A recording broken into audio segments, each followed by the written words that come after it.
Como a Estação Espacial Internacional foi construída. A Estação Espacial Internacional levou mais de uma década para ser concluída. A maioria das peças que você vê aqui foram lançadas por esse ônibus espacial. Na verdade, este foi um dos principais objetivos desse ônibus espacial: construir a estação espacial. Não podemos repassar todas as missões. Isso demoraria muito para esse vídeo. O que eu gostaria de fazer é falar sobre os estágios iniciais da construção da estação, quando a ISS era muito pequena. Veremos apenas algumas das missões do ônibus espacial e como essas peças foram montadas. ISS Inc. Temos que lembrar que a estação não está apenas flutuando sem rumo no espaço, está indo incrivelmente rápido, cerca de 20 vezes a velocidade do som aqui na Terra. Ela orbita a Terra uma vez a cada 90 minutos. Aqui está a frente da estação. Ele sempre viaja nessa direção, então isso é para frente e para trás, bombordo e este bordo. Então há o Zenit apontando para fora da Terra e o Nadir apontando para a Terra. Esses termos fazem parte do vocabulário regular de um astronauta. Iremos usá-los um pouco ao longo desse vídeo. Essa é a aparência da estação concluída. A única parte onde os astronautas podem viver são os módulos pressurizados. Quando digo módulo, estou me referindo a uma dessas peças cilíndricas da estação espacial. Tem ar para respirar, condições de vida confortáveis e protege os astronautas do vácuo do espaço. Cada módulo possui uma ou mais portas de atracação que podem ser conectadas a outras partes da estação, berthing e docking mecanismo. Às vezes são chamados de portos de ancoragem, mas se formos mais específicos, é um porto de atracação, porque o módulo de união ou a espaçonave deve ser auxiliado pelo uso de um braço robótico. Existem duas seções principais na estação: o segmento orbital russo com módulos da Rússia e o segmento orbital dos Estados Unidos com módulos dos Estados Unidos, Europa e Japão. Você pode ver como os módulos de cada lado parecem um pouco diferentes. Do lado dos Estados Unidos, os módulos são conectados pelos mecanismos de atracação comum, ou CBM, abreviadamente. Existem dois lados diferentes nisso, o lado ativo e o lado passivo. Depois que eles são reunidos, as travas os aproximam, e em seguida há 16 parafusos para uni-los firmemente. O espaço intermediário é chamado de vestíbulo. Isso será pressurizado com ar. Esse processo leva algumas horas, então a escotilha é aberta. Parte do hardware é removida e conexões são feitas entre os módulos, o que inclui oxigênio, energia, dados e água. Depois de finalizado, uma barreira protetora branca é colocada. Os astronautas agora podem mover-se livremente entre os módulos. O mecanismo de atracação comum é usado para módulos permanentemente conectados entre si, como os módulos Harmony e Destiny. Eles também podem ser usados para visitar naves espaciais como a SpaceX Cargo Dragon. O lado russo da estação usa um mecanismo de acoplamento diferente que não é compatível com o CBM. Precisamos de alguma forma de nos conectarmos aos diferentes mecanismos. É como pegar uma tomada elétrica dos Estados Unidos e trazê-la para a Europa. Não é compatível com a tomada de parede. O que nós precisamos? Um adaptador. É o mesmo conceito da estação espacial, mas em escala maior. Dois mecanismos diferentes, por isso precisamos de adaptador entre eles. Isso é chamado de adaptador de acoplamento pressurizado, ou PMA para abreviar. O lado maior usa CBM, que pode ser conectado ao lado americano da estação. O lado menor usa APS. Isso é compatível com o lado russo da estação e com o ônibus espacial. Nessa estação hoje,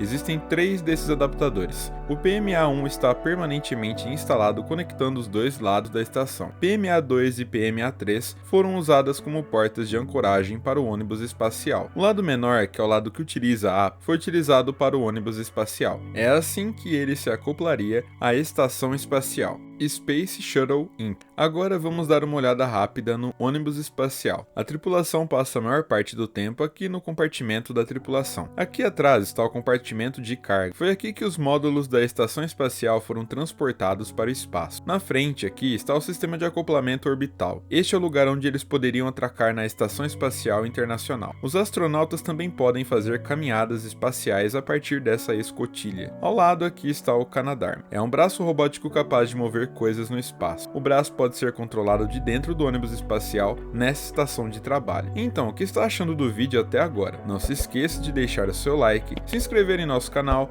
ativar o sino de notificações para ficar sempre por dentro do que tiver de novidade aqui pelo canal e de compartilhar esse vídeo com seus amigos. Claro, continuando, os lançamentos do ônibus espacial ocorreram no Centro Espacial Kennedy, na Flórida. Uma vez no espaço, as portas do compartimento de carga foram abertas. Eles permaneceram abertos durante todo o tempo em que estiveram no espaço. Depois, demorou alguns dias para o ônibus espacial alcançar a ISS. O ônibus espacial está aposentado agora, mas desempenhou um papel crucial na construção da estação espacial. Vamos dar uma olhada em algumas dessas missões de ônibus espaciais. Examinaremos essa primeira missão com um pouco mais de detalhe. Quero dar uma ideia do cronograma e de quanto tempo as coisas demoraram. Então, nas próximas 3 missões, iremos um pouco mais rápido assim que tivermos a ideia certa. STS-88 Unity. A primeira missão da qual falaremos é a STS-88 em dezembro de 1998. E o STS significa Sistema de Transporte Espacial. Todas as missões do ônibus espacial começaram com as 3 letras. Essa foi a primeira missão de ônibus espacial para a Estação Espacial Internacional. Nessa época, a emissora contava apenas com uma peça. Era o módulo russo Zarya orbitando a Terra sozinho. Na estação concluída, é aqui que Zarya está. E essa primeira missão do ônibus espacial trouxe à tona o módulo Unity. É como se fosse o hub central da estação, com 6 portas de atracação, onde outros módulos podem ser acoplados. O Unity foi lançado com o PMA-1 e o PMA-2 já anexado. Essa missão levou quase 12 dias para ser concluída. Os primeiros dias foram usados para fazer preparativos e alcançar Zarya. No terceiro dia da missão, o Canadarm foi colocado em funcionamento. Era hora de tirar o Unity do compartimento de carga. O PMA-2 foi então conectado ao sistema de acoplamento orbital do ônibus espacial. O Canadarm pode mover grandes massas no espaço devido à falta de peso durante a órbita. Ele teve que se mover muito lentamente para não forçar as articulações robóticas. Demorou horas para ser concluído em um movimento muito cuidadoso. Os propulsores do ônibus espacial foram acionados para unir os módulos. No quarto dia da missão, o ônibus espacial aproximou-se lentamente de Zarya. O Canadarm agarrou-o e depois moveu para uma posição acima do PMA-1. Novamente, os propulsores do ônibus espacial foram acionados para unir os módulos. Foram necessários mais alguns dias de preparação antes que pudessem entrar na estação. Houve 2 EVAs, onde eles vestiram seus trajes espaciais e saíram da estação. Eles conectaram cabos e instalaram antenas na parte externa da estação. O Canadarm foi usado para ajudar a movimentar os astronautas. No 8º dia de missão, abriram a escotilha e entraram pela primeira vez na estação. Eles ficaram lá dentro por cerca de um dia, apenas o suficiente para verificar as coisas e prepará-las para a próxima missão. No 10º dia de missão, houve mais um EVA para finalizar a instalação. Então, no 11º dia de missão, o ônibus espacial se desencaixou da ISS. Nesse ponto, ainda não havia tripulação permanente. A estação era muito pequena. Unity e Zarya orbitaram sozinhos pelos próximos meses, é claro, enquanto eram monitorados pelo controle da missão na Terra. Agora avançaremos apenas alguns anos no tempo. A estação tinha mais alguns módulos e 3 tripulantes moravam a bordo da estação. STS-98 Destiny. A próxima missão sobre a qual falaremos é a STS-98 em fevereiro de 2001. Então aqui está a nossa estação concluída. Aqui está o que parecia antes do STS-98. Essa missão trouxe à tona o módulo Destiny. A STS-98 durou 13 dias, mas ficou anexada à estação apenas 6 desses dias. Eles atracaram PMA-3 no nadir ou na parte inferior da estação. O Canadarm foi usado para agarrar o PMA-2 e realocá-lo para a lateral do Z-1 Thrust. Em seguida, o braço foi usado para levantar o módulo Destiny para fora do compartimento de carga, girá-lo lentamente 180 graus e em seguida conectá-lo à porta de atracação dianteira no Unity. Isso levou horas para ser concluído, em um movimento muito cuidadoso para garantir que nada fosse danificado. No 2º, 4º e 6º dias da missão, houve 3 EVAs, onde eles conectaram cabos e montaram coisas na parte externa da estação. Então a estação estava um pouco maior. Ainda estamos a anos de distância da estação concluída.